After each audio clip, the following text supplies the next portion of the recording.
걱정이 되는 점은 500X랑 NX500이랑 좀 겹치기 때문에 엔진도 동일하기 때문에 사실 500X가 단종이 되는 게 맞지 않나. 이럴 거면은 NX500을 살리고 500X를 왜 출시를 했나 이런 생각이 좀 들어요. この番組はご覧のスポンサーの提供でお送りします。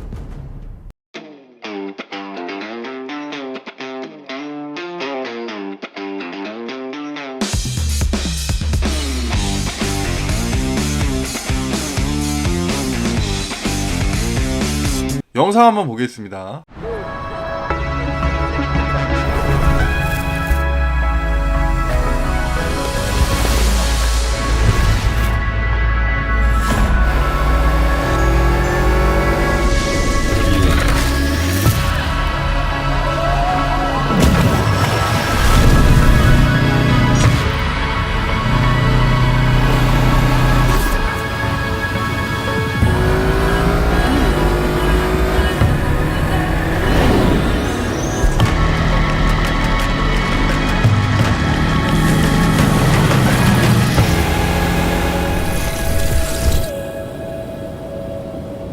반갑습니다. 연예인 김대장입니다. 2024년형 NX500이 정식으로 출시했습니다. 이런 소형 어드벤처를 사실상 바이크를 입문하시는 분들에게 굉장히 좀 필요한 되게 반가운 소식이 아닐 수가 없습니다. 입문용 어드벤처로 선택하기에 딱 좋은 모델이 아닐까 생각이 됩니다. 2023년에 이제 에이크마에서 발표되고 나서 1년 만에 드디어 이제 우리나라에 나왔는데 NX라는 용어 자체는 New Xover라는 의미를 담고 있다고 합니다. 전반적으로 윈드스크린이 좀 이렇게 커졌고요. LED 헤드라이트는 이제 기본이고, 주목해봐야 될 점은 미들급인데도 불구하고 트랜스알파와 이제 동일한 5인치 TFT 계기판이 담겨 있으면서도 안드로이드와 iOS를 지원한다라는 점. 걱정이 되는 점은 500X랑 NX500이랑 좀 겹치기 때문에 엔진도 동일하기 때문에 사실 500X가 단종이 되는 게 맞지 않나. 이럴 거면은 NX500을 살리고 500X를 왜 출시를 했나 이런 생각이 좀 들어요. 비단길을 즐길 수 있는 그런 바이크인데 사실 타이어 자체는 올로드 세팅이에요.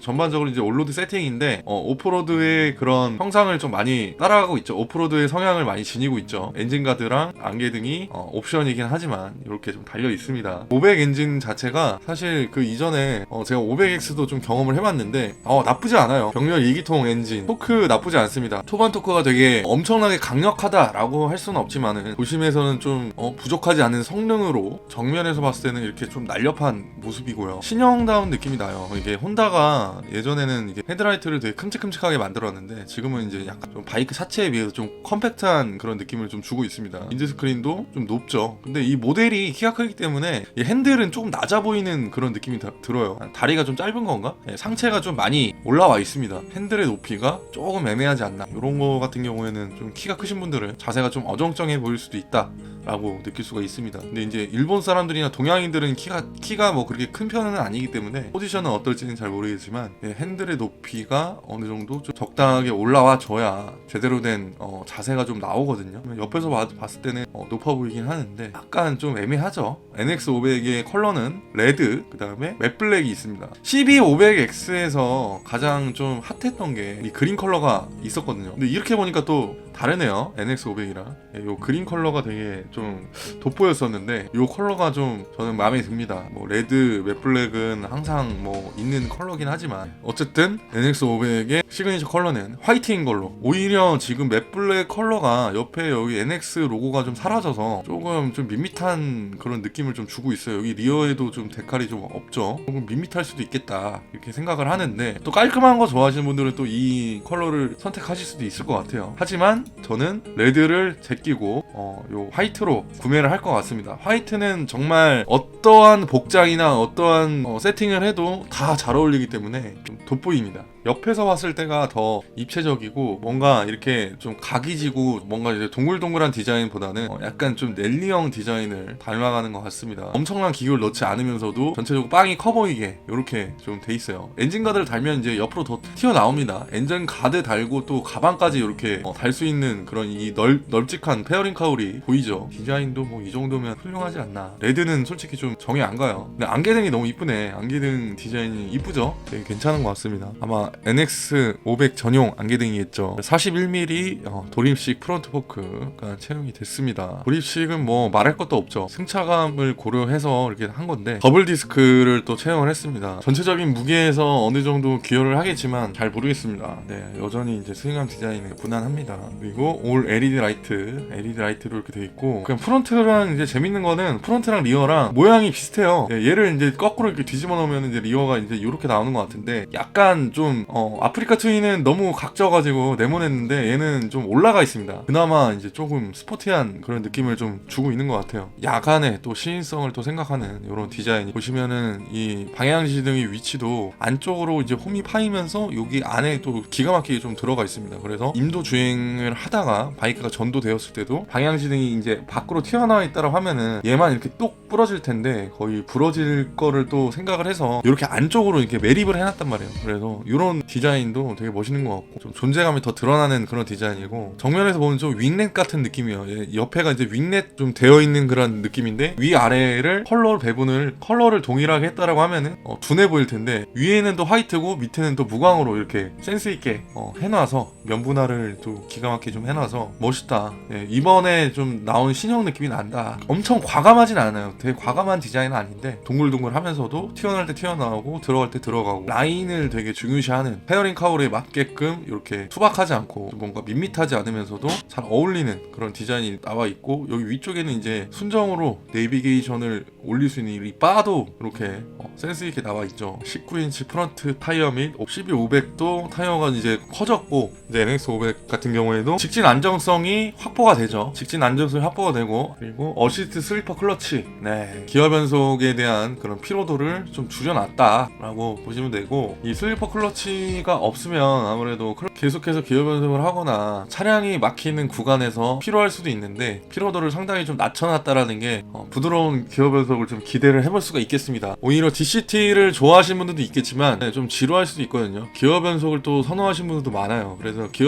적절한 기어 변속은 정신 건강에 좋지만 또 과하게 무겁고 그 피로도가 높은 기어 변속은 또 바이크를 오히려 좀 덜 타게 만들죠. 트랜스 알프에 달려있는 5인치 풀컬러 TFT 계기판이 나왔죠. 예, 이게 나옴으로 인해서 사실 뭐 끝난 거예요. 지금 뭐 NX500이 뭐 전자장비 다 포함해서 따지자면 CB500X랑 트랜스 알프의 중간급이라고 저는 생각을 하는데, 트랜스 알프의 5인치 TFT를 그대로 갖다 꽂았다. 이거는 뭐 단가가 올라가긴 하지만 안 살 이유가 없죠. 미들급에서 TFT 계기판 이거 보기 쉽지 않은데, 더군다나 혼다에서 운전자 체형에 따른 디스플레이 타입을 세 가지로 변경을 할 수가 있습니다. 바 타입이랑 서클 타입이랑 심플, 이렇게 세 가지를 제공을 하고요. 주간, 야간, 화이트, 블랙 이것도 당연히 이제 제공을 합니다. 이제 조작은 셀렉트 스위치로 간편하게 조작할 수 있게끔, 주행 중에는 안 되지만 바이크에 앉아서 편하게 내가 얻고자 하는 정보를 얻을 수가 있겠죠. 근데 좀 재밌는 건 여기 옆에 내비게이션이 이게 큼직큼직하게 들어가 있어서 되게 좋은 것 같아요. 보기도 되게 편하고 좋은 것 같습니다. 디스플레이 타입을 세 가지를 넣었다라는 게 진짜 뭐 트랜스 알파도 있지만 조금 더 사용자의 환경이나 그런 거에 맞춰서 선택할 수 있는 선택권을 좀 더 높여줬다라는 거겠죠. 윈드스크린은 이렇게 헤드라이트와 윈드스크린과 같은 열에 배치해서 일체감이 드는 형상을 좀 보여주고 있습니다. 윈드스크린이 이제 순정이 혼다가 워낙 못생겼는데 얘는 좀 봐줄만 해요. 그리고 그 너클가드도 이게 기본으로 달려있다라는 게 신경 많이 썼다 보여주고 있습니다. 수랭식 DOHC 병렬 2기통 엔진, 네, 제가 경험해본 이 412cc 500X의 동일한 뭐 엔진 얘기는 굳이 할 필요는 없지만 세팅값이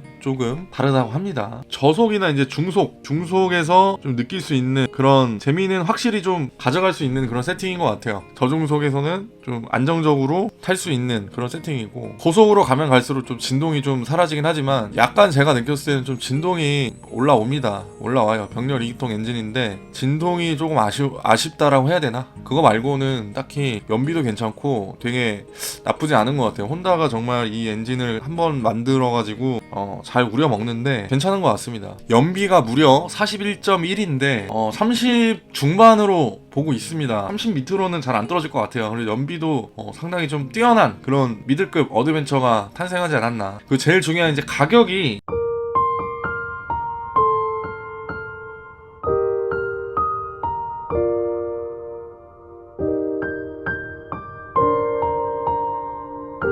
뭘 입어야 될지 모르겠다고?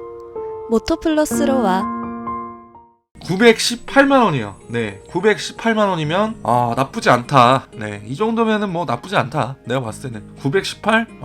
약간 1000만원은 안 되는데 1000만원 이상으로 예상을 했는데 가격이 그래도 나쁘지 않다. CB500X가 지금 현재 880이니까 큰 차이가 없습니다. 근데 옵션은 오히려 NX500이 더 좋기 때문에 NX500 쪽으로 좀 많이 기울어지지 않을까 생각을 하고 CB500X 판매량이 좀 저는 걱정이 좀 됩니다. 제가 걱정할 건 아니지만 그 정도로 NX500이 지금 미들급에서 좀 강력하게 나와주기 때문에 경쟁 모델 같은 경우는 아무래도 이제 이번에 나오는 히말라얀 450이겠죠. 히말라얀 450이 이제 가성비를 무기를 앞세워서 인기가 엄청났었는데 영향력이 있을지도 좀 기대가 됩니다. 그래서 사실 NX500을 염두에 두신 분들은 그러니까 이제 부담 없이 타기에는 되게 좋은 것 같아요. 시내 주행도 괜찮고 시외 주행도 괜찮고 일단은 무게도 보면은 195kg로 200kg가 안 나갑니다. 버거운 그런 무게는 아니에요. 아프리카 트윈 같은 경우에는 혼자 앉아서 후진하려면은 정말 낑낑 대야 되는데 그러면 또 무거우면은 시내에서 잘 안 타게 되거든요. 적당한 무게감도 있으면서도 물론 오프로드 세팅은 아니지만 웬만한 그런 이제 비단길 오프로드라든지 장거리 투어링 성능도 갖춘 모델이기 때문에 네이키드의 조금 아쉬운 부분을 채워줄 수 있는 그런 모델이고 여기는 지금 애프터 파츠가 안 나와 있는데 NX500 사이드 캐리어 이렇게